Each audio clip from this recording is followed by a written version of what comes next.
Olá, meu irmão, seja bem-vindo ao canal Escola de Pregadores. Hoje eu gostaria de interpretar com você uma poesia bíblica. A Bíblia está repleta de poesias, lindas poesias que revelam a vontade do nosso Deus para conosco.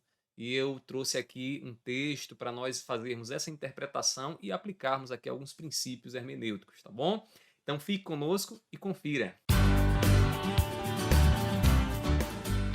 Antes da gente ir para o texto, é importante a gente observar alguns fatores que precisam ser observados quando você for interpretar uma poesia bíblica. São três. Primeiro deles, o paralelismo. Pastor, o que é esse paralelismo? Diz respeito a quê? O paralelismo é a repetição de ideias que é muito comum na poesia hebraica. Então, numa linha, o autor ele diz alguma coisa e na outra ele repete ou desenvolve essa ideia. A gente chama isso de paralelismo. Também a poesia bíblica ela tem um laconismo, né? Tem muitas coisas que não estão ali claras, ficam ocultas, guardadas dentro do texto. Isso faz parte da concisão que o autor bíblico ele utiliza para deixar o texto com um movimento diferente. E também os recursos retóricos, como é característico de qualquer poesia, né? Metáforas, imagens que são utilizadas. Você deve observar essas três coisas. Então eu vou agora para um texto, uma poesia bastante conhecida, acompanha aí na tela, né, o texto lá de Davi, no Salmo 51. Então, eu estou usando aqui o aplicativo My Bible, certo? Eu instalei ele aqui no meu computador e a gente vai interpretar os dois primeiros versículos. Então, eu vou começar colocando aqui do lado, ó, Salmo 51, versículos 1 e 2, são os dois versículos que eu vou fazer a interpretação, e eu vou começar observando então o versículo 1. Antes da gente fazer essa observação, é importante fazer um levantamento do contexto. Um detalhe: poesia, né, é difícil às vezes estabelecer o momento exato em que uma poesia foi escrita. Mas aí nós temos algumas pistas, alguns indícios de que a gente que podem nos ajudar a definir qual foi o contexto, o pano de fundo aí que estava acontecendo quando essa poesia foi escrita. Nós temos aqui nesse exemplo, observe aqui, o título, né, que é posto aqui nas duas Bíblias. Eu estou usando duas Bíblias aqui, certo? Esse aplicativo nos dá essa possibilidade, que é a Nova Almeida atualizada, observe aqui, ó, e também estou usando aqui a Corrigida 2009. São duas traduções diferentes aqui, com um princípio de tradução um pouco diferente, e que servem para que eu faça comparação e perceba se há necessidade de buscar um pouco mais aí de profundidade para definir o sentido da passagem. Mas aí observe aqui o título, né, que está aqui na parte superior, né, e diz assim: Salmo de Davi, quando o profeta Natan foi falar com ele depois de ele ter estado com Batseba. Então, o que é que acontece aqui? Davi, né, o pecado de Davi é revelado, né? De Davi é revelado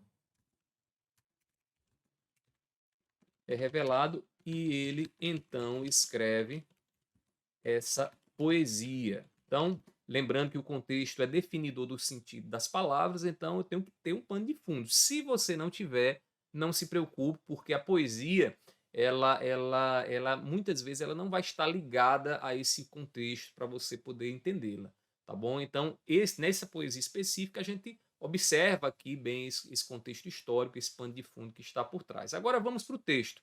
O texto começa dizendo, né? Compadece-te de mim, ó Deus. O que é que nós observamos primeiramente aqui? O pedido de Davi, né? Um pedido de perdão, de socorro, melhor dizendo, de socorro a Deus. E aí eu pergunto, mas por que Davi está pedindo esse socorro a Deus? Perceba que eu estou fazendo perguntas ao texto. Então a gente tem que buscar essas informações. Então, o Davi pede socorro diante do pecado cometido com Batseba, né? Eu poderia perguntar, mas como foi esse pecado? Por que Davi se dirige a Deus, né, diante de tantos pecados que ele provavelmente cometeu? Ele se dirige exatamente a esse pecado. O que é que esse pecado tem de tão grave? Eu não vou colocar aqui para a gente não tornar o vídeo muito longo, mas aí essas perguntas a gente faz para a gente ir aprofundando a interpretação.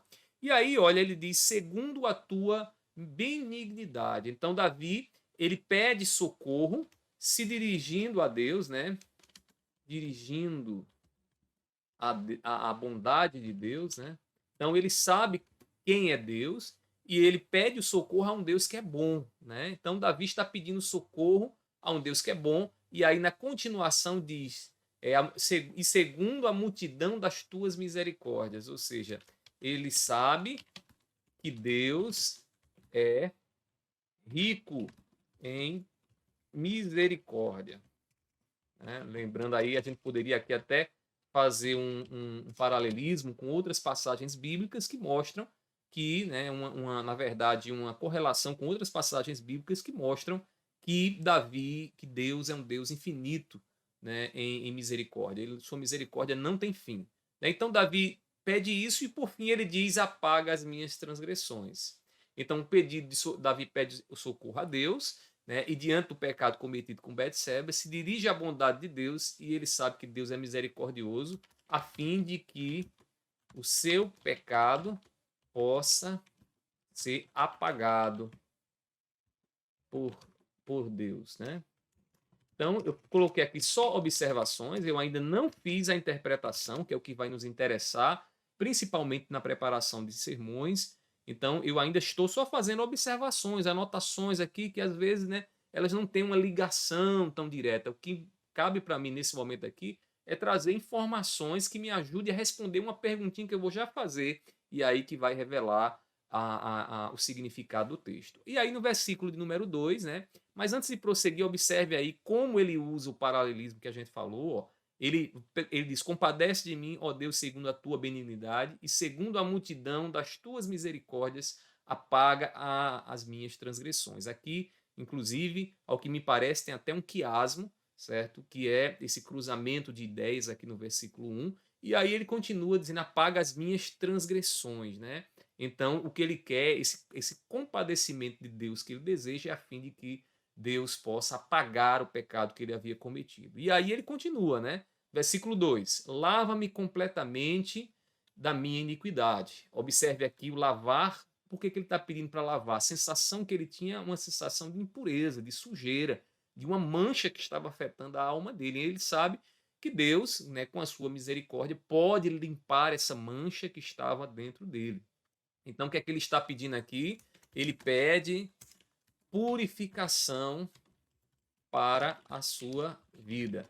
Ele usa aqui o que? Uma linguagem, ele usa uma imagem, melhor dizendo, do lavar, né? Então, da lavagem, vou colocar assim, melhor. A lavagem, né? Então ele pede a Deus que Deus, como alguém que lava alguma coisa, lave também a ele. Isso aqui a gente poderia até aprofundar. Como é que Davi pensava essa questão de lavagem, né? Um dia que ele viu alguma coisa sendo lavada, sendo purificada, para a gente poder aí aprofundar um pouco mais esse entendimento de lavagem. Aí ele diz: lava-me completamente, não só uma parte, mas completamente da minha iniquidade. Ele quer